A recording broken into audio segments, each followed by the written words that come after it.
የባንክ ሰራተኛ ፍቅረኛውን በመግደልና ጥሏት በመጥፋት አስክሬኗን የጅብ መጫወቻ አድርጎ የተሰወረው ግለሰብ እየታደነ ይገኛል። ይህ እጅግ በጣም አሳዛኝ የሆነው የተሰማ የማለዳው መረጃ ነው።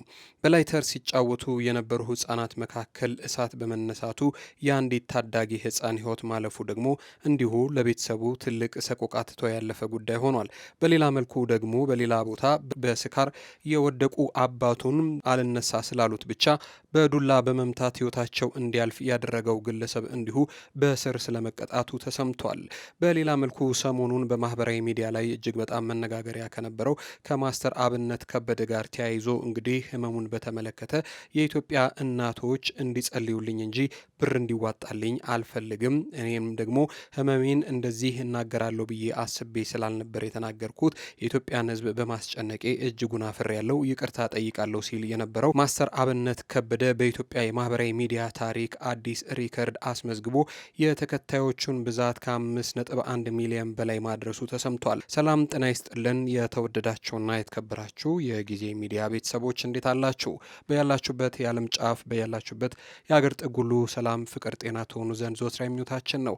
እስከ ፕሮግራማችን ፍጻሜ ድረስ አብራችሁን ልትቆዩ ከወደዳችሁ እነዚህን መረጃዎች እንነግራችኋለን። አብራችሁን እንድትቆዩ እንጋብዛለን። ጊዜ ሚዲያን ሼር፣ ላይክ፣ ሰብስክራይብ፣ ኮሜንት በማድረግ ቤተሰብ ታደርጉን ዘንድ ከወዲሁ በትህትና ጠየቅን። ክበሩልን።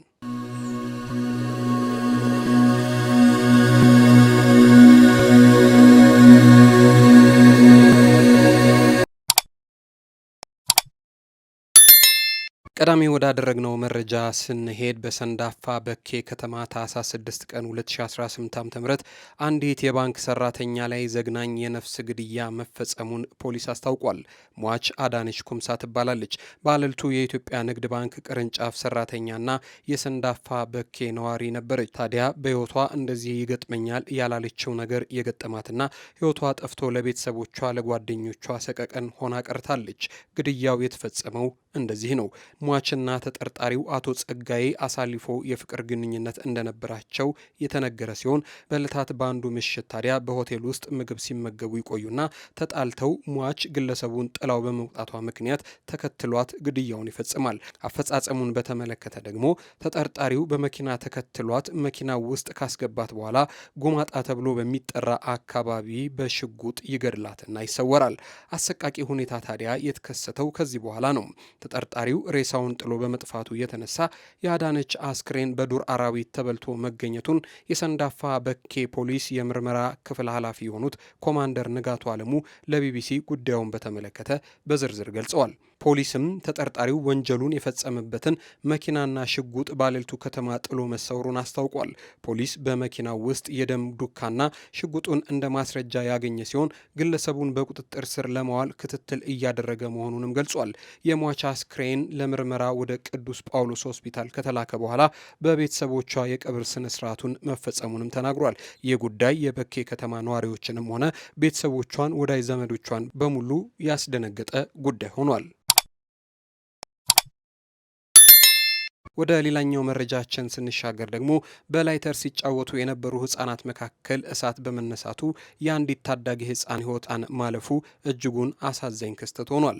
ቤተሰቦቻቸው በሌሉበት ላይተር እሳት ማቀጣጠያ ይዘው ሲጫወቱ የነበሩ ሁለት ህጻናት መካከል አንደኛዋ የለበሰችው ልብስ በለኮሱት የላይተር እሳት በመቀጣጠሉ ህይወቷ ማለፉን ፖሊስ አስታውቋል።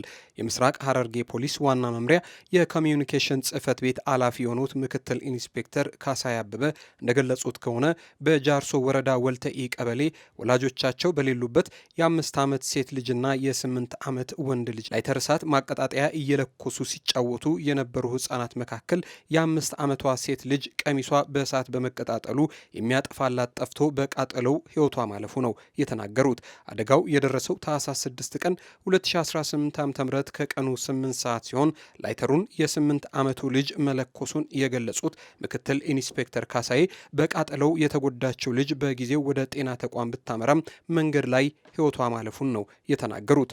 ሁለቱ ህጻናት ላይተሩን እየለኮሱ ሲጫወቱ ወላጆቻቸው በአጠገባቸው አለመኖራቸውም ተነግሯል። ወላጆች በዕድሜ ያልበሰሉ ልጆች ፊት ተቀጣጣይ የሆኑ ነገሮችን ባያስቀምጡና ያለ ጠባቂ ብቻቸውን ጥለዋቸው መሄድ እንደሌለባቸው ተናግረዋል። ብቻቸውን ጥለው መሄድ ለመሰል አደጋ እንደሚያጋልጥም አመላክተዋል።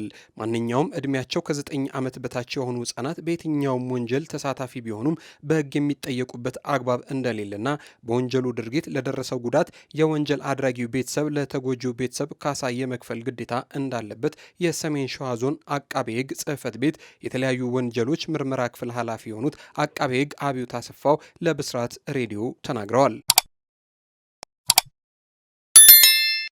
በስካር የወደቁ አባቱ አልነሳ ስላሉት ብቻ በዱላ በመምታት ህይወታቸው እንዲያልፍ ያደረገው ግለሰብ እንዲሁ በእስር መቀጣቱ ተሰምቷል። በሰሜን ሸዋ ዞን ውጫሌ ወረዳ ቃሶ አቦ ቀበሌ ነዋሪ የሆኑት አቶ ግርማ በራ የ65 ዓመት ጎልማሳ ናቸው። ከልጆቻቸው መካከል የመጨረሻ ልጅ የሆነው ፍቅሩ ግርማ የ25 ዓመት ታዳጊ ነበር። የሰሜን ሸዋ ዞን አቃቤ ህግ ጽህፈት ቤት የተለያዩ ወንጀሎች ምርመራ አቃቤ ህግ ዳንኤል ንጉሴ ለብስራት ሬዲዮ እንደገለጹት ከሆነ አባትና ልጅ ደቦ ውለው ሲመለሱ መንገድ ላይ የተፈጠረ አለመግባባት ግጭት ውስጥ መግባታቸውን ተናግረዋል። አቶ ግርማ በራ ግንቦት 9 ቀን 2017 ዓ.ም ጎረቤታቸው የእርሻ ደቦ ይለምኗቸውና ልጃቸውን ፍቅሩን ግርማን አስከትለው በሬያቸውን ጠምደው ወደ ደቦ እርሻ ቦታው ያመራሉ።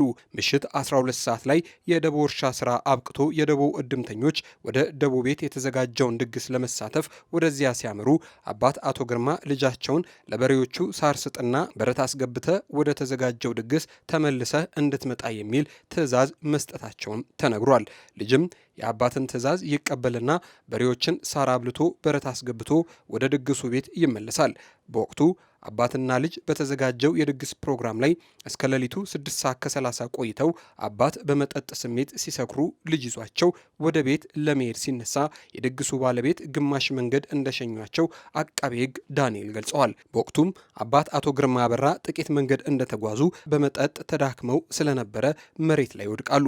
በዚህ ጊዜ ልጅ አባቱን ከመሬት ላይ እንዲነሱ ጥረት ሲያደርግ መነሳት ስላቃታቸው በያዘው ዱላ በንዴት ተነስ በማለት የተለያዩ የሰውነት ክፍሎቻቸውን በመምታት ጉዳት ያደርስባቸዋል።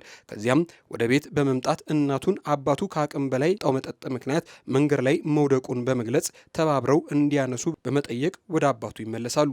ሲደርሱ የወደቁት አባት ደም በደም ሆነው እናት ሲመለከቱ ቶሎ ብለው በማንሳት እቤት ሲያደርሷቸው ሕይወታቸው ያልፋል።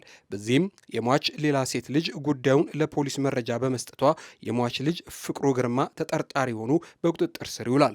የወንጀል ድርጊቱን መፈጸሙን ማስረጃዎች ባሉበትም ያምናል።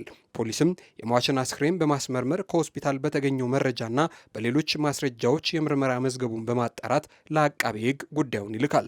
አቃቤ ሕግም የቀረበውን የምርመራ መዝገብ ተመልክቶ በከባድ የሰው መግደል ወንጀል የ25 ዓመት ልጅ ላይ ክስ ይመሰረትበታል። የሰሜን ሸዋ ዞን ከፍተኛ ፍርድ ቤት የወንጀል ድርጊቱን ታስቦ የተፈጸመ አይደለም በማለት በተራ የሰው መግደል ወንጀል ህዳር 26 ቀን 2018 ዓ.ም በዋለው ችሎት ተከሳሽ በ15 ዓመት ጽኑ እስራት እንዲቀጣ ውሳኔ ማስተላለፉን አቃቤ ሕግ ዳንኤል ንጉሴ ለብስራት ሬዲዮ ተናግረዋል።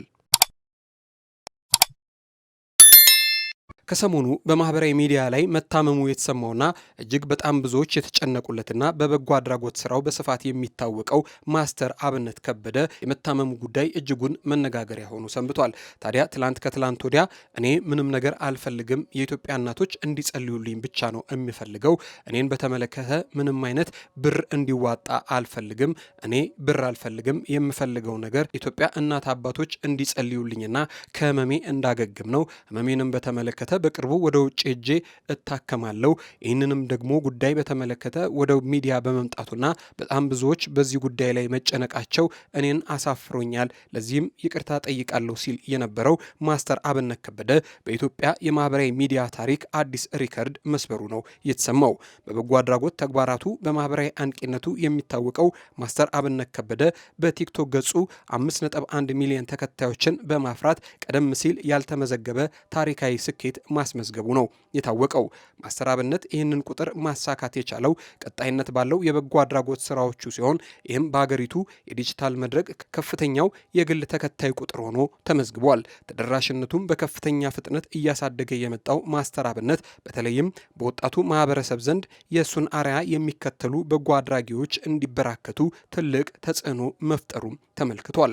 ከዚህ ታሪካዊ ስኬት ጋር ተያይዞም የቅልቦች የማህበራዊ ሚዲያ ገጽ የማስተር አብነትን በጎ ተጽዕኖ ከግምት ውስጥ በማስገባትም የጥቅምት ወር አሸናፊ አድርጎ መርጦት እንደነበር ይታወቃል። ሽልማቱ የተበረከተለት ለማህበረሰቡ በሚያበረክተው ሰብአዊ ድጋፍና በማህበራዊ ሚዲያ ላይ ላሳየው ከፍተኛ ተሳትፎ ነው። ይህንን የ5.1 ሚሊዮን ተከታይ ስኬት ተከትሎ በርካታ ኢትዮጵያውያን ደስታቸውንም እየገለጹለት ይገኛሉ።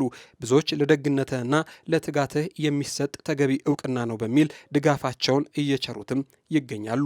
ማስተር አብነት እንኳን ደስ አለ የሚሉ ድምጾችም በይፋ ከዛም ከዚህም እየተሰሙ ይገኛሉ። በጣም አዝናለሁ። በእኔ ምክንያት ይህ ሁሉ ህዝብ እንዲጨነቅ በማድረጌ በጣም በራሴ አፍሬያለሁ። ማንም ሰው ባያቅና ባይሰማ በጣም ደስ ላይ ነበር። ያው በአንዴ ወጥቷል። ምንም ማድረግ አልችልም። እረዳለሁ፣ በደንብ ይገበኛል። እንደ ወንድማችሁ አይታችሁኝ በጣም ስለምትወዱኝ እየተጨነቃችሁ እንደሆነ በደንብ ይገበኛል፣ እረዳለሁ። በጣም የምትወዱኝ ከሆነ በጣም ለኔ የምትጨነቁልኝ ከሆነ አሁን የሚላችሁ ነገር እንድታደርጉ በትህትና ነው የሚጠይቃችሁ። ለኔ በዚህ ሰዓት ምንም አይነት የገንዘብ እርዳታ ወይም ድጋፍ አያስፈልገኝም። ለኔ በዚህ ሰዓት የሚያስፈልገኝ አሁንም ደግሜ የምነግራችሁ የኢትዮጵያ እናቶች ጸሎት፣ የኢትዮጵያ አባቶች ጸሎት፣ የወጣቱ ጸሎት፣ ሁሉም በየእምነቱ እንዲጸልይልኝ፣ ሙስሊሞች ዱዓ እንዲያደርጉልኝ ብቻ ነው የሚፈልገው።